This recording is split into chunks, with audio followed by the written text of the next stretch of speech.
मराठी भाषेला अभिजात भाषेचा दर्जा दिला त्याबद्दल केंद्र सरकारचं या ठिकाणी मनापासून मी आभार मानणारे, सरकारचं अभिनंदन करणारे। कारण आत्तापर्यंत अनेक वर्ष पिढ्यानपिढ्या गेल्या, आमच्या 76व्या वर्षापर्यंत आम्ही आलो, परंतु अजूनही आमच्या भाषेचा एवढा मोठा सन्मान झाला नव्हता। तो सन्मान माननीय नरेंद्र मोदी साहेबांच्या सरकारने केला आणि इथून प्रस्ताव आमच्या सरकारने पाठवला। त्याबद्दल आत्ताचे मुख्यमंत्री आणि माजी मुख्यमंत्री आणि आत्ताचे दुसरे उपमुख्यमंत्री अजितदादा यांचं मी मनापासून या ठिकाणी अभिनंदन करणारे अध्यक्ष महोदय।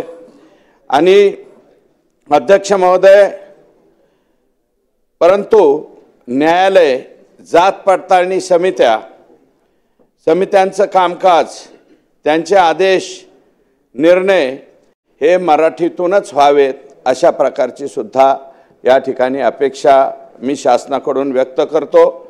आणि अध्यक्ष महोदय, आता ते इथं सभागृहात उपस्थित नाहीत, ज्येष्ठ सदस्य आहेत, मी त्यांचा आदर करतो, भास्कररावजी जाधव साहेबांचा, परंतु ते बोलत असताना ज्याच्या हाती ससा तो पुढच्या एका जमातीचा उल्लेख केला गेला आहे। सभापती महोदय, माझं मत आहे आपण 21व्या शतकाकडे चाललेलो आहोत। जातपात धर्मपंथ न मानणारी आपली संस्कृती आहे। आम्ही छत्रपती शाहूराजांचं नाव घेतोय, राजमाता जिजाऊ साहेबांचं नाव घेतोय, फुलेंचं नाव घेतोय, आंबेडकर साहेबांचं नाव घेतोय। आणि या सभागृहामध्ये जर एखाद्या जातीचा उल्लेख, जमातीचा उल्लेख ते असा करत असतील, तो वाक्प्रचार असेल, एखादी म्हण असेल, सहज बोलताना झालेली असेल, परंतु ज्याच्या हाती ससा तो पारधी समाज सुद्धा एक जमात आहे सभापती महोदय, तिला सुद्धा एक नाव आहे, शेड्यूल ट्राईबमध्ये आहे।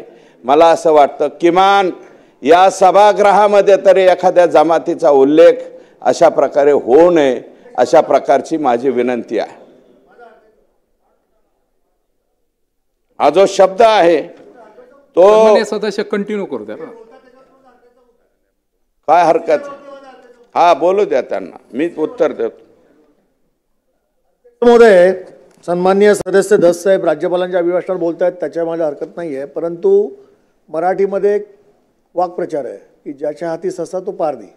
याचा अर्थ ते कुठच्या जमातीवर बोलले नाही, त्याने तो वाक्प्रचार बोलून दाखवला। त्यामुळे ते जे आता म्हणतायत की एका जमातीचा उल्लेख केला, हा चुकीचा आहे, त्यामुळे पटलावर नाही आपण काढून टाका। ठेवा, माझं काय म्हणणं नाही, शिवसेना उभाटा गटाचं म्हणणं असेल ते वाक्य ठेवावं तर ठेवावं। माझं म्हणणं असं आहे, भारतीय जनता पार्टीचा सदस्य म्हणून माझं मत असं आहे, एखाद्या जमातीचा उल्लेख करू नये, हे माझं ठाम मत आहे।